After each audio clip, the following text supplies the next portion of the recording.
Good morning, Kitchen Sink family members. How are you? How are we?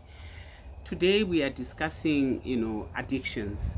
For me, specifically food addiction. I alluded to it in one of the videos when we were dealing with habits, habits that will result in one's failure in life or becomes a limitation in life.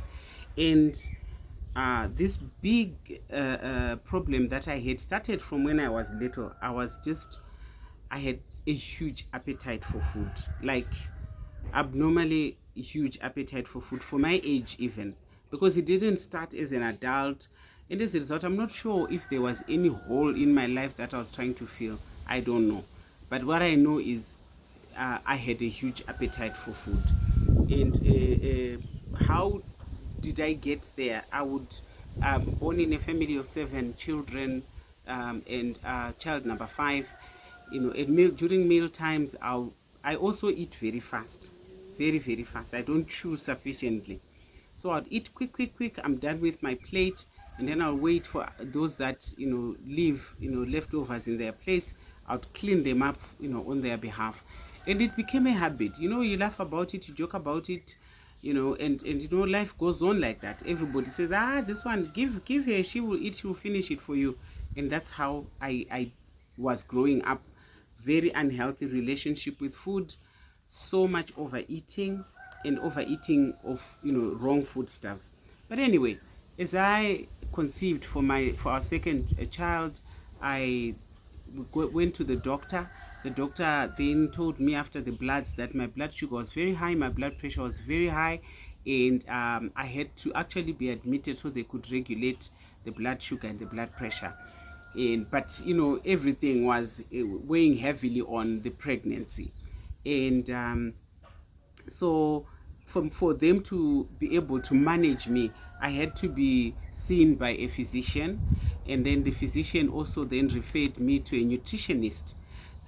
This nutritionist then gave me a diet, and unfortunately the diet that she prescribed for me, the food items in the diet, to me they were very Western type of food items. I mean, like cereal, and they would be talking of a bar of this, and I can't even remember the details, guys.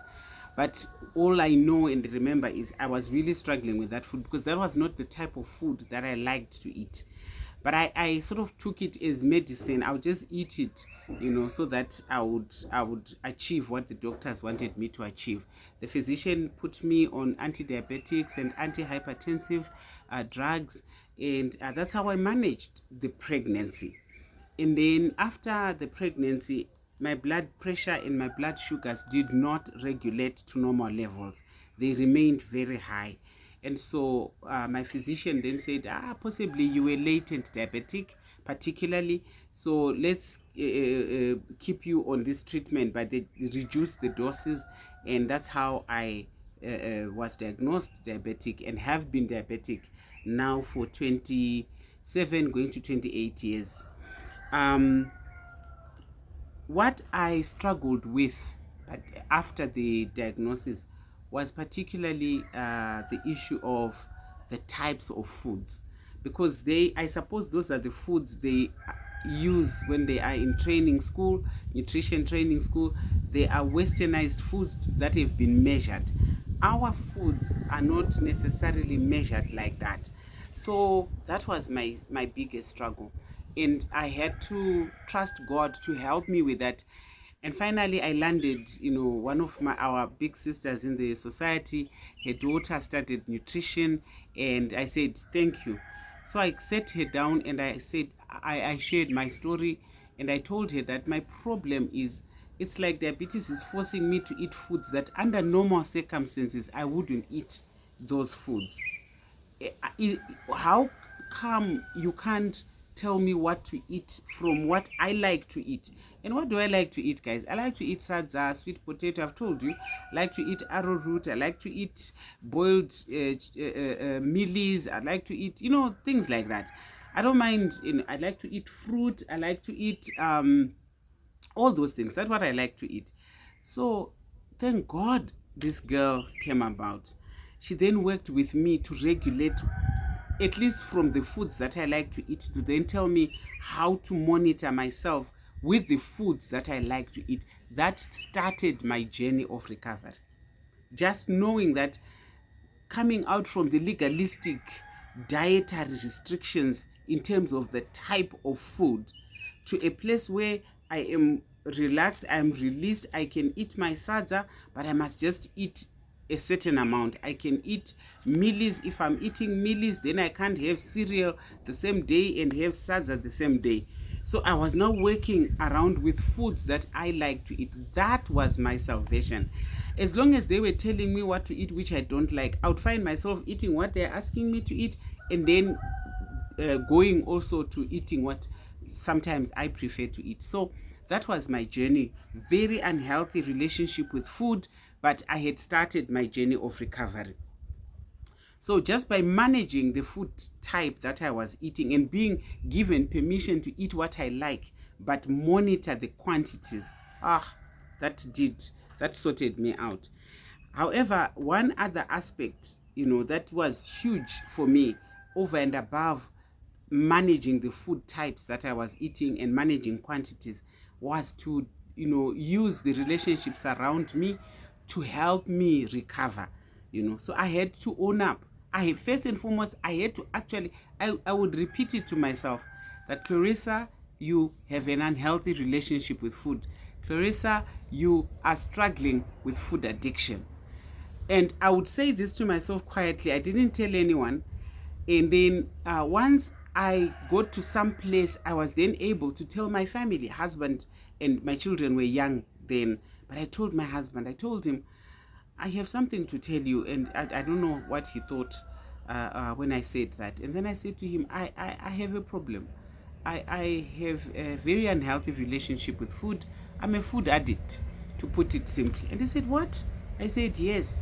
I said, because you just see me eating, and I mean, in our culture, if you are married and you are a big woman, they take that to be something to celebrate. They say you are being taken care of, very nicely.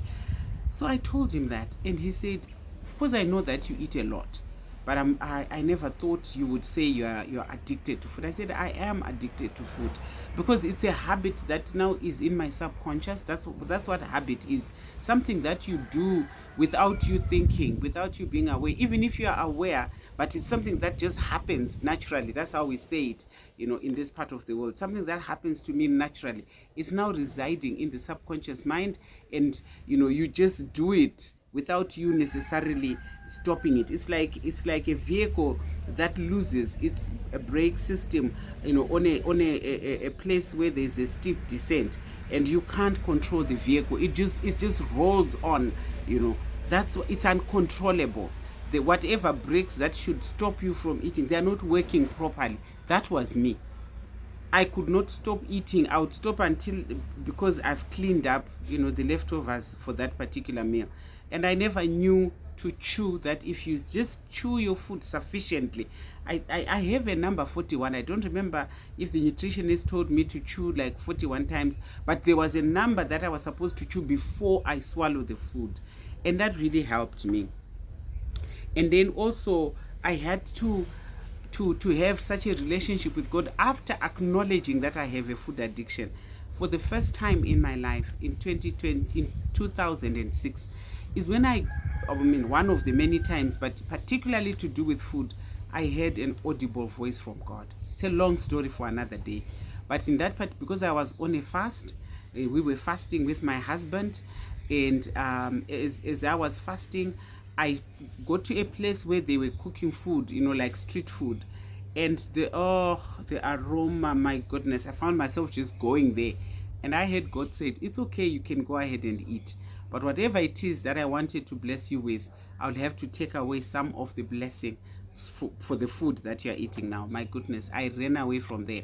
And that started also because all along, you see, I had linked my addiction with the doctors and the nutritionist and my literal eating of food. But that day I realized that, addiction could also be spiritual. God himself wants to enable me to control this habit. And unless I allow him to, That's when this scripture that I told you of came powerfully in my life.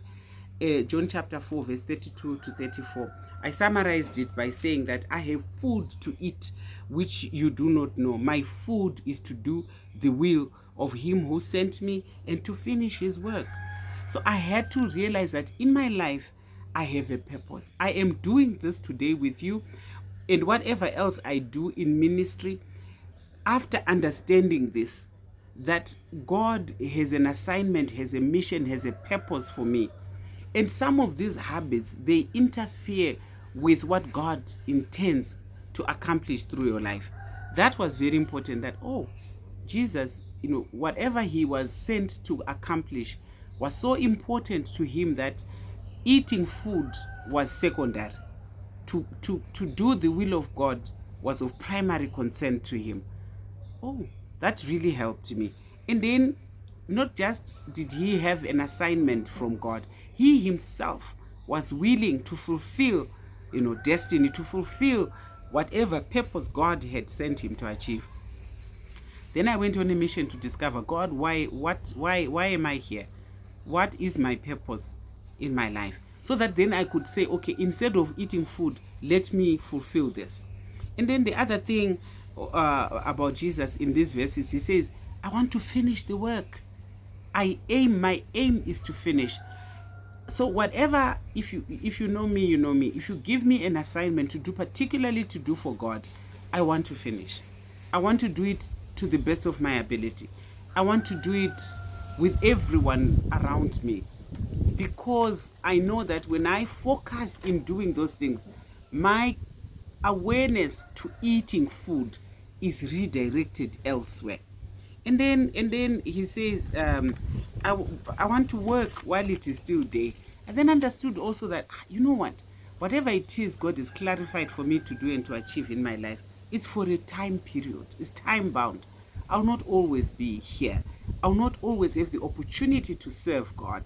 I'll not always, and it went on, my list went on, and I realized that I have to focus on what is important, and to eat food is not that important.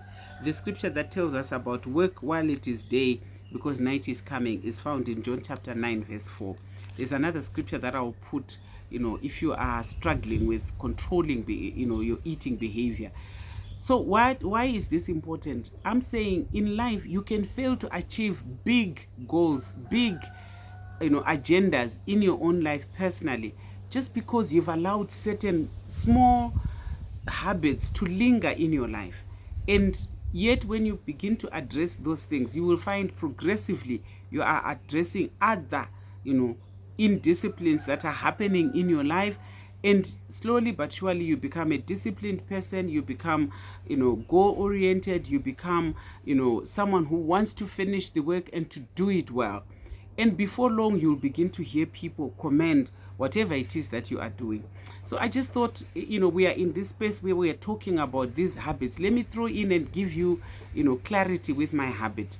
You must not be stopped from achieving your life goals because you are addicted to sleeping, because you're addicted to drink, you're addicted to drugs, no, you can't allow that. You can't allow that. Kitchen Sink family members, we are overcoming.